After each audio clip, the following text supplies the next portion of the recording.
अजीम कौम के अजीम लीडर, पाकिस्तान की आन, पाकिस्तान की जान, इमरान खान।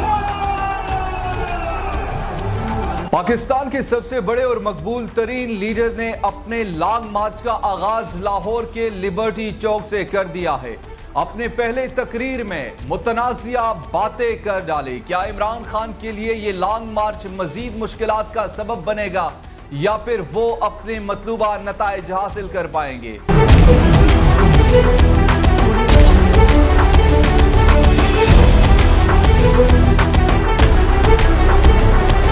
दूसरी तरफ आजम सवाती के प्रेस कॉन्फ्रेंस, दो हाजिर सर्विस शख्सियात पर, इंडिविजुअल पर इल्जाम लगाना।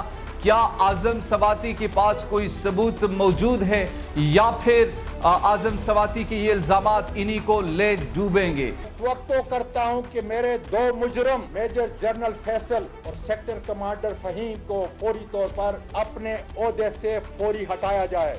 इसके साथ साथ Ahmad Jawad, focal person to prime minister, उन्होंने इस्तीफा दिया और एक खत लिख डाला। उस खत में उन्होंने मुतालबा किया कि पाकिस्तान के जो मफाद में सिर्फ यही है कि इलेक्शन कराया जाए। और उन्होंने क्या कहा, आज की इस प्रोग्राम में हम ये तीन चीजें डिस्कस करेंगे। अस्सलामु अलैकुम, मैं हूं नोमान खान और आप देख रहे हैं पाक अफेयर्स।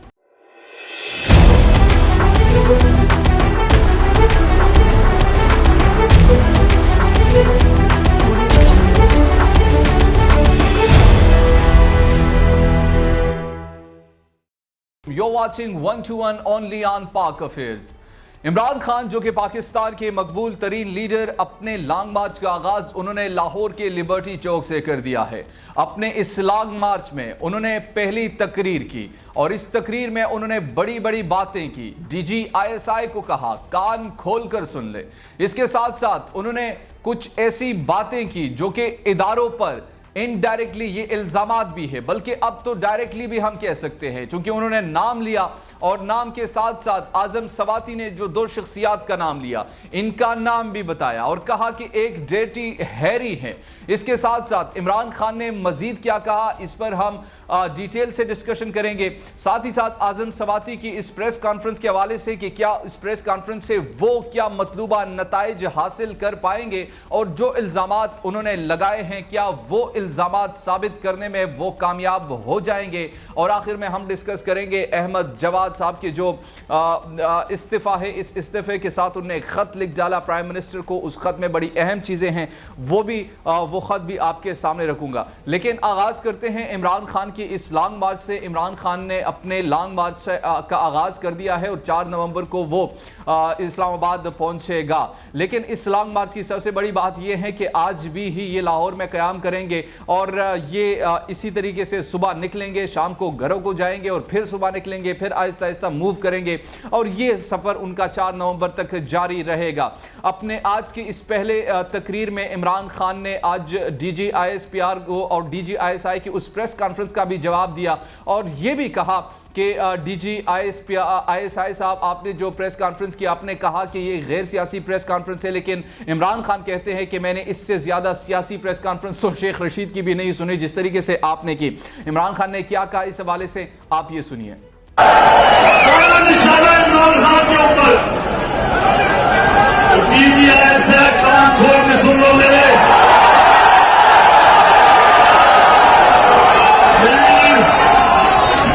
चीजें जानता हूं, मैं अपने मुल्क की खातिर, अपने इदारों की खातिर मैं चुप हूं, मैं बोलता नहीं हूं, क्योंकि मैं अपने मुल्क को नुकसान नहीं पहुंचाना चाहता।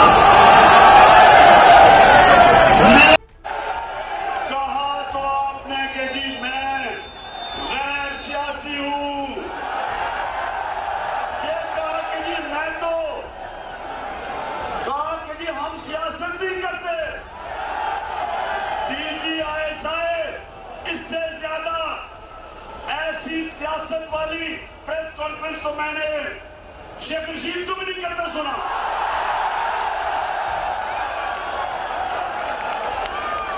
और मैं, आप जानबदार नहीं रहे सियासत। उस प्रेस कॉन्फ्रेंस आपने की तो कम से कम वो जो चोरों के टोले बैठे हुए हैं उनके ऊपर क्यों नहीं बात की? सारा निशाना इमरान खान के ऊपर। DGIS है, कान खोल के सुन लो मेरे।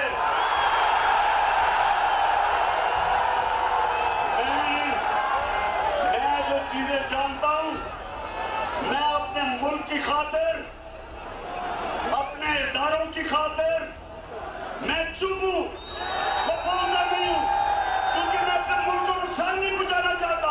तो ये इमरान खान ने कहा कि जिस तरीके से आपने प्रेस कॉन्फ्रेंस की और इस प्रेस कॉन्फ्रेंस में यानी इस तरह की सियासी प्रेस कॉन्फ्रेंस मैंने शेख रशीद साहब की भी नहीं सुनी। बहरहाल ये सवालात तो अब उठ रहे हैं कि जिस तरीके से ये प्रेस कॉन्फ्रेंस हुई मेरे लिए एक शॉकिंग थी, हैरत अंगेज थी और बहुत सारे लोगों के लिए जाहिर से पाकिस्तान की तारीख में पहली मरतबा किसी DGISI का प्रेस कॉन्फ्रेंस करना और एक पाकिस्तान के बड़े पॉलिटिकल पार्टी के सरबराह को इस तरीके से जवाबात देना, तो वो बहुत सारे सवालात को जन्म तो देते हैं। जहां एक तरफ उनको फितना करार दिया जा रहा है, जहां इमरान खान को पाकिस्तान के लिए नासूर करार दिया जा रहा है और बहुत सारे बातें की गई कि रात के अंधेरों में मुलाकातें करते हैं, तो वहां पर यह भी सवालात उभरते हैं कि इसको माजी में सपोर्ट किसने किया था, इमरान खान को बनाने में किसका सबसे बड़ा किरदार था, इमरान खान को इस हद तक पहुंचाने में किसने क्या अहम किरदार अदा किया था और आज क्या उस किरदार पर वो पशेमान है, क्या आज उस किरदार पर वो शर्मिंदा है। ये जो नफरत की बातें हैं, इन नफरत के बातों को हमें सोचना चाहिए कि ये कहां से इसका आगाज हुआ था, पाकिस्तान की तारीख में जमहूरियत के साथ क्या होता रहा है और आजकल इस जमहूरियत के साथ क्या कुछ हो रहा है। अगर आपका नजरियाती इख्तिलाफ किसी और के साथ है, यानी वो बातें हैं जो बंद कमरों में होनी चाहिए थी लेकिन अब खुलकर सामने आ चुकी है। इमरान खान कहते हैं कि मैंने जब इनसे पूछा उनके लिए करप्शन कोई बड़ा मसला नहीं था, जबकि इमरान खान कहते हैं कि मेरे लिए जो सबसे बड़ा मसला है वो करप्शन ही है, वो करप्शन ही सबसे बड़ा मसला समझते हैं। और इस पर उनसे DGISI ने भी इस बात का इकरार किया कि हां, जब मुझसे पूछा गया तो मैंने कहा कि पाकिस्तान का सबसे बड़ा मसला मईशत है, मगर उस वक्त उन्होंने इस मुझसे इख्तिलाफ किया और कहा कि नहीं, पाकिस्तान का सबसे बड़ा मसला हिज़्ब इख्तिलाफ है और हिज़्ब इख्तिलाफ से मुराद इमरान खान का यही था कि वो जो करप्शन और NRO जो नहीं देना चाहते थे तो उनको NRO किसने दिया। नवाज शरीफ ने जो इल्जामात लगाए थे उन इल्जामात का क्या हुआ। पाकिस्तान में गाहे बगाहे आपका जो मौजूदा वजीर खारजा है, जो कि उस पिछले चंद दिनों से जब एक कॉन्फ्रेंस हुई उसमें इदारों के खिलाफ नारे लगे, उन नारों का क्या हुआ, क्या इनको जवाब मिला, क्या उनको जवाब नहीं देना चाहिए, क्या वहां पर जो ये जो दहशतगर्दी और इसके पीछे वर्दी जैसे नारे लगे, क्या उनसे किसी ने सवाल किया कि आप पाकिस्तान के वजीर खारजा है, आपके सामने ये नारे लगे और आप मुस्कुरा रहे थे, क्या पाकिस्तान के किसी इदारे किसी शख्सियत ने उनसे ये पूछा, उनसे उनकी सरजनिश की? अगर नहीं की तो फिर इमरान खान के खिलाफ इस किस्म का सेलेक्टिव रिस्पांस क्यों है? इमरान खान को अगर बनाया भी है किसी ने तो वो माजी में आपसे ही उनके लिंकेजेस मिलते जुलते हैं। अब इमरान खान ने अपने लॉन्ग मार्च का आगाज कर दिया और वो कहते हैं कि जो सबसे ज्यादा टारगेट किया गया उन्हीं को टारगेट किया गया। इस पर हम डिटेल से बात करेंगे। हमारे साथ मौजूद हैं अख्तर खान जो कि पाक अफेयर चीफ एडिटर है, इनसे बातचीत करते हैं। इन तीनों मौजूआत पर हम डिस्कशन करेंगे। अख्तर खान, सबसे पहले तो ये बताइए, जो इमरान खान ने आज अपनी पहली तकरीर की, इस तकरीर में बाकायदा तौर पर इमरान खान ने उनको रिस्पॉन्ड किया, खासकर DGISI को, और ऐसे अल्फाज का कहना कि आप कान खोल कर सुन ले। क्या समझते हैं कि इमरान खान के लिए इससे अब मजीद मुश्किलात में इजाफा होगा? पहले तो वालेकुम सलाम। इमरान खान, आपने कहा, अभी मुझे नहीं लग रहा है कि इमरान खान के लिए कुछ मुश्किलात में इजाफा होगा, क्योंकि अब जो गेम है वो ओपन हो गई है। अब दोनों तरफों से खेला जा रहा है। ऐसे लग रहा है कि जो PDM है, जो जिसको इमरान खान अपना हरीफ समझता था, वो अब PDM सिर्फ इमरान खान का हरीफ नहीं है। अब कल जो DGISI साहब पाकिस्तान की तारीख में इससे पहले किसी भी DG साहब ने प्रेस कॉन्फ्रेंस नहीं की। इनकी जो प्रेस कॉन्फ्रेंस थी, इसने एक आवाम को क्लियरली एक पैगाम दिया है कि जो इमरान खान जो चीज़ों का नाम लेते थे, जैसे मीर जाफ़र और दूसरी ऐसे बहुत सारे वो नाम लेते थे, इशारों में इशारे करते रहते थे, तो अब लोगों जिन लोगों को यकीन नहीं था कि ये हमारे इस्टेब्लिशमेंट को टारगेट कर रहा है, अब उन लोगों को भी यकीन हो गया है, क्योंकि डीजी साहब ने इमरान खान को डायरेक्टली टारगेट किया। अब इमरान खान जिस तरह आज खुलकर सामने आए, इससे पहले हमने उनको देखा, आजम स्वाति साहब उनकी प्रेस कॉन्फ्रेंस पे जब मैं गया था तो उन्होंने भी डायरेक्टली जो इदारे पे उन्होंने टारगेट किया और उन्होंने कहा कि फैसल नसीर साहब जो हैं मेजर जनरल ISI और सेक्टर जो कमांड हैं फ़हीम साहब, ये यहाँ पर लोगों को आके नंगा कर रहे हैं, टॉर्चर कर रहे हैं। और इमरान खान ने भी कहा कि ये जो डर्टी हैरी है। एग्जैक्टली ये आजम सवाती ने क्या कहा? सबसे पहले आप आजम सवाती ने जो इल्ज़ाम लगाए, फिर उसके बाद मैं सवाल करता हूँ। आप सुनिए आजम सवाती ने क्या कहा। और तवक्को करता हूं कि मेरे दो मुजरम मेजर जनरल फैसल और सेक्टर कमांडर फ़हीम को फौरी तौर पर एक पाकिस्तानी शेरी, एक पाकिस्तानी सीनियर पार्लियामेंटेरियन के साथ मावराए कानून, आइन और अदालत ज्यादती और कस्टोडियल टार्चर का मुदावा करने के लिए अपने ओहदे से फौरी हटाया जाए। जी अख्तर, आपने सुना कि आजम सवाती ने बाकायदे तौर पर ये दो नाम लिए, और अब से कुछ देर कबल राना सनाउल्लाह ने भी और FIA के डायरेक्टर ने प्रेस कॉन्फ्रेंस की और कहा कि हमने इसे उठाया था, और उन्होंने दो शख्सियात के इल्ज़ामात लगाए। आप क्या नहीं समझते कि आजम सवाती साहब को अब ये चीज़ें सबूत भी पेश करने होंगे अगर उनने ये दो नाम लिए हैं इंडिविजुअल्स का? तो बिल्कुल आजम स्वाति साहब के आज मैंने जब खुद प्रेस कॉन्फ्रेंस देखी है ना नवाल खान, बीइंग अ पाकिस्तानी ये मेरा हक बनता है कि मैं खुलकर हकीकतन बताऊं। आजम स्वाति साहब के जो टार्चर था, उन्होंने अपनी उंगलियां दिखाई। यकीन जाने जब उन्होंने ऐसे हाथ दिखाया ना, तो हाथ मुझे दूर से नज़र आ रहे थे, बाकायदा उस पर टार्चर था। और इस जो आप सबूत की बात कर रहे हैं ना, ये आजम स्वाति साहब जैसे ही वहाँ से उनको जेल से उनको रुखसती मिली, जेल से वो छुटे, तो उसके बाद उन्होंने दूसरे दिन ही ट्वीट किया और उन्होंने कहा कि FIA जो है उन्होंने मेरा जितना सर्वेलेंस सिस्टम था मेरे घर का, वो बाकायदा वो सारा सिस्टम लेके गए हैं, कैमरे और जितनी वो रिकॉर्डिंग थी वो सारे उनके पास है। तो अब FIA को चाहिए या तो फिर वो सर्वेलेंस सिस्टम, उसमें ही पता चलेगा कि आया वो घर को प्लान कर गए हैं, उन्होंने उनकी जो पोते और पोतियां हैं उनके सामने उनको टार्चर भी किया या नहीं। जब तक वो सर्विलेंस सिस्टम है वो आजम स्वाति को नहीं देते, तब तक हम कुछ भी नहीं कह सकते। ठीक है, इसके साथ नाज़रीन इकराम, जो focal person to prime minister Ahmad Jawad साहब थे, उन्होंने आज सुबह अपना इस्तीफ़ा पेश किया और इस्तीफ़े की वजूहात उनने बताई कि अब मुझसे अरशद शरीफ के कफन से उसके हवाले से जो उनके शहादत पर उन्होंने कहा कि इस मौत के या इस कत्ल को छुपाया जाएगा, इसके हक़ाइक़ छुपाए जाएंगे, तो लिहाजा मैं उनके कफन को मैला नहीं कर सकता। तो उन्होंने मज़ीद अपने एक ख़त जो वज़ीर आज़म को लिखा था, उस ख़त में उन्होंने क्या कहा मैं आपके सामने रख देता हूँ। मोहतरम वज़ीर आज़म साहब, अस्सलाम वालेकुम। आपकी इज़्ज़त अफ़ज़ाई का शुक्रिया कि आपने मुझे अपना फ़ोकल पर्सन मुंतख़िब किया, लेकिन आपकी मजबूरियों को देखते हुए मैं अंदाज़ा कर सकता हूँ कि आप आला तरीन ओहदा ज़रूर रखते हैं, लेकिन हुकूमत के तमाम फ़ैसले 3 मुख्तलिफ़ जगहों से आते हैं। आपकी सलाहियतों का मुतरफ़ हूँ, लेकिन आपकी मजबूरियों के पेश नज़र मैं अपना इस्तीफ़ा पेश कर रहा हूँ। मैं यहाँ ये वजाहत भी कर दूँ कि मैं अपनी ड्यूटी के दौरान ना तो कोई तनख्वाह ली और ना कोई गाड़ी ली, ना किसी किस्म की कोई और सहूलत या रियायत ली। अपनी पूरी सियासी ज़िंदगी में PTI और मुस्लिम लीग नून दोनों जमातों से एक पाई का फ़ायदा नहीं लिया। हमेशा अपनी जेब पर इन्हिसार किया और अपने वसाइल, अपने पैसे से खुलूस के साथ जुमात की मदद की। जिस मुल्क में नाहक खून बहाया जाए और मुल्क में हकायक कभी मंजर-ए-आम पर ना आ सके, जिस मुल्क का हुक्मरान चाहे इमरान खान हो या आप हो, बेबस हो, लाचार हो, जिस मुल्क में सच मौत का परवाना हो, झूठ कामयाबी की कुंजी हो, और जिस मुल्क में झूठ का बयानिया तरक्की का रास्ता हो और इसी के खरीदार मुअज़्ज़िज़ीन शहरियों, जिस मुल्क में वोट को इज्जत दो जैसे नारे इक़्तिदार की हुसूल तक महदूद हो, इस मुल्क के अवाम और ख़ास तौर पर नौजवान को फैसला करना होगा कि क्या सच है और क्या झूठ है, और फैसले की घड़ी आ गई। अपनी ज़मीर की आवाज़ सुने। मैंने सच की तलाश में अपनी ज़िंदगी का कीमती वक्त और सरमाया लगाया और मुल्क की खातिर अपना फ़र्ज़ अदा किया। इस मुल्क के साथ बड़े धोखे हुए हैं और मैं किसी धोखे का हिस्सेदार नहीं बनूंगा।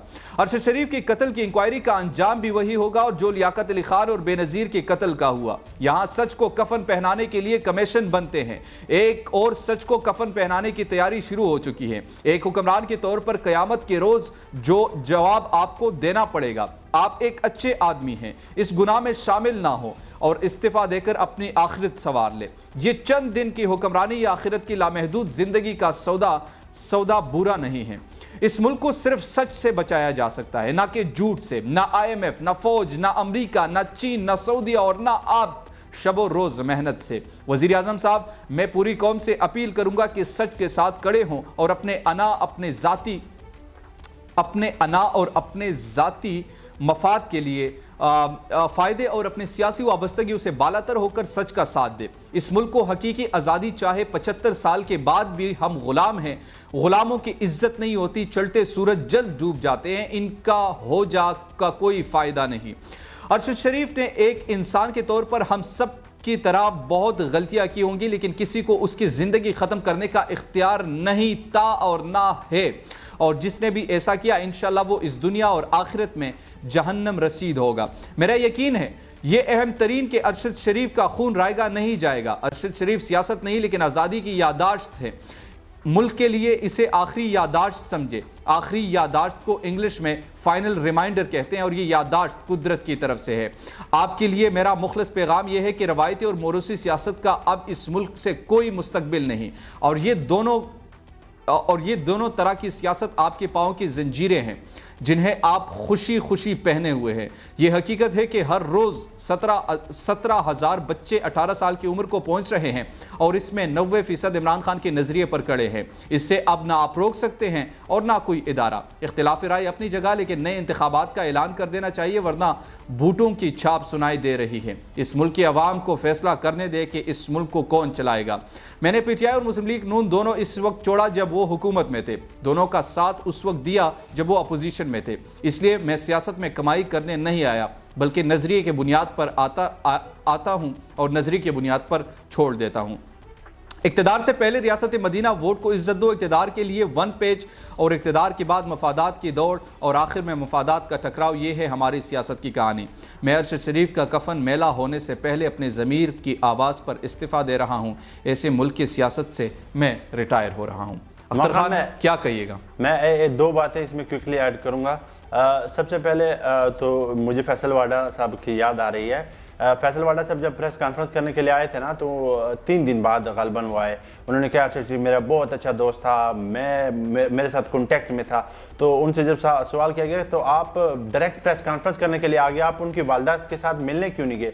तो बिल्कुल इसी तरह ये स्पोक पर्सन साहब जो हैं, इनसे भी मैं यही कहूँगा, आपको 3-4 दिन बाद याद आया।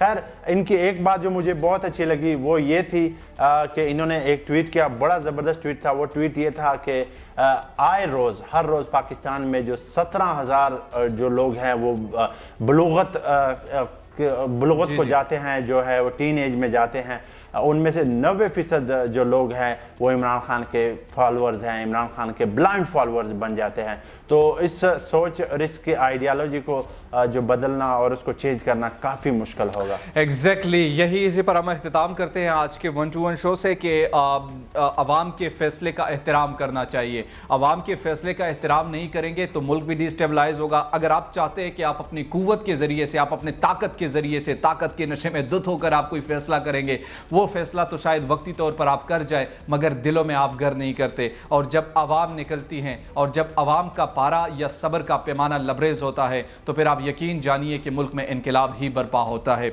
हमें बतौर कौम, हमें बतौर जिम्मेदार शहरी ये सोचना होगा कि हमने किस तरफ बढ़ना है, आवाम की राय का एहतराम करना होगा। दीजिए नौमान खान को आज के 1-to-1 शो से इजाज़त। अल्लाह निगहबान।